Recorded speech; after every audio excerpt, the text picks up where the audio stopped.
Hello fellow woodworkers and welcome to this week's edition of the Garage Workshop, and this week we're going to be making a running medal plaque failure. Roll the intro.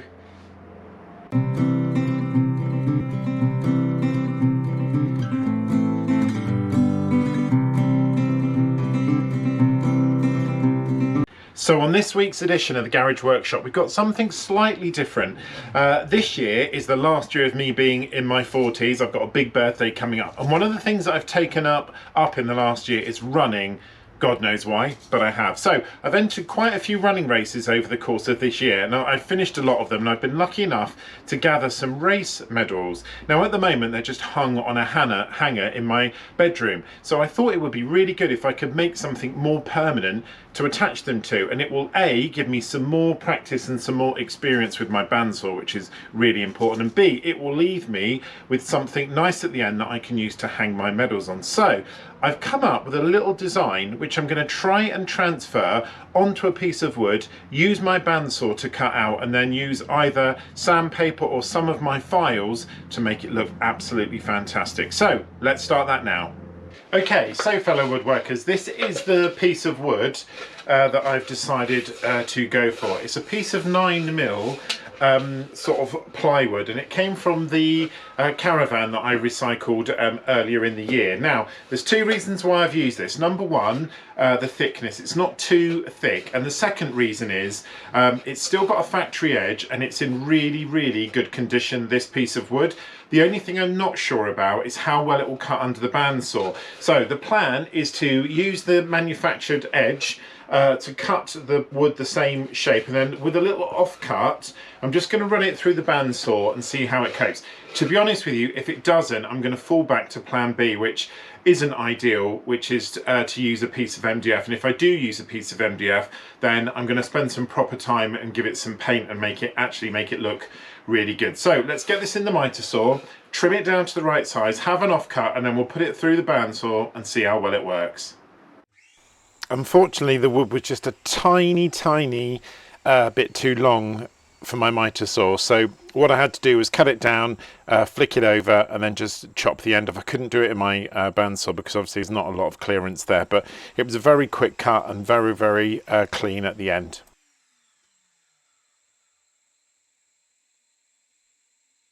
So fellow woodworkers, this is the design that I've gone for, and it's not going to look exactly as it's going to look here when I've transferred it onto my piece of wood. I'm basically just going to use the outlines of the shapes. Now there's some quite complicated shapes to cut around here, so I am being slightly ambitious, but what I suspect will happen is I'll get into the process of making this and the runners will look a bit like they haven't got any ears and things like that, but I think it's fairly big enough that it's got main shapes in it that I can do something with it. And here, this white bar that you can see is actually going to be a slot where I can slide the ribbons in and use them to attach the medals. At the moment I've got a smaller gap at the bottom.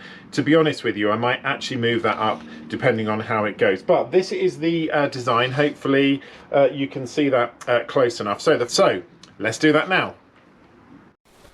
So luckily tracing the design was really easy. The only problem I had was it was quite difficult for the pencil to show up on the wood. I don't know if that's the type of wood, because the pencil was really sharp. So off camera, when you can't see, I literally just went over some of the lines with a Sharpie because I was just a bit worried that when I started cutting I wouldn't be able to see some of the lines in it.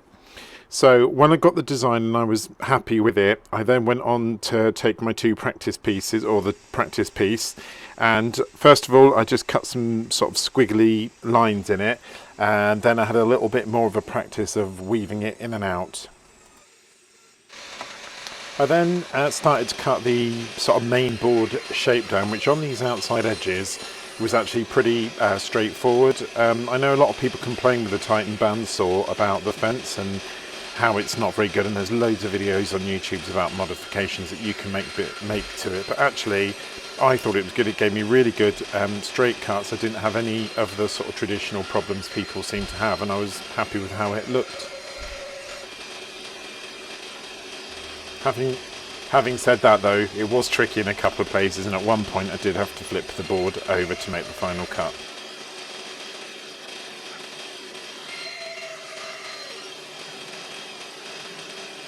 Okay, so I've cut the basic shape out, which you can see, which I'm pleased to say is nice and neat, but of course sometimes when you do projects like this, and I've not learnt this in any of my videos really, you need to think a little bit ahead. And of course in my mind I just thought, well, I'll get the bandsaw and cut all around that, but of course I can't, because I can't get the bandsaw in.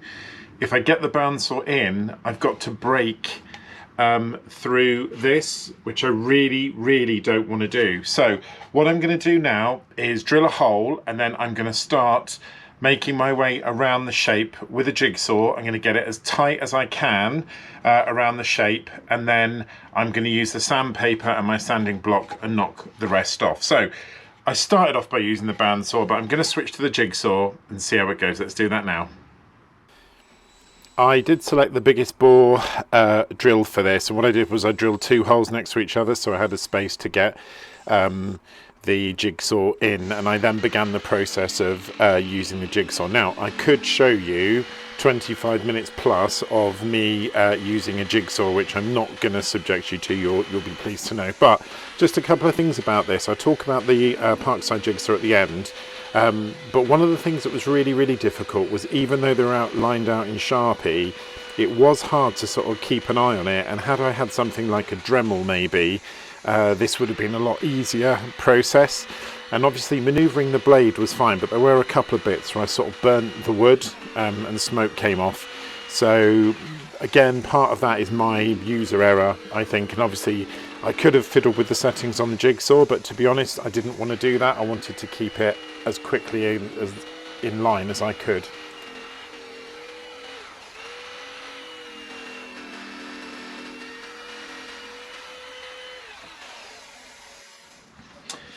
Okay, so fellow woodworkers, this is what I ended up with, which, you know, not awful, some pretty good cutting, but it's going to take me literally forever to get there with a you know, a file or a plane to get that off. So I'm going to put this one down as a fail, and in some ways a success, because the one thing that I did get was lots of experience of using my jigsaw and lots of experience of using my bandsaw. So in terms of my skill level, definitely a big win, but there is no way that this is going to be good enough quality that I can ever put it anywhere where I would be happy for it to be seen. So I am going to class it as a fail, unfortunately. I think the design was far too ambitious for what I was trying to do in the piece of wood. But as you'll know from my other fail, which was my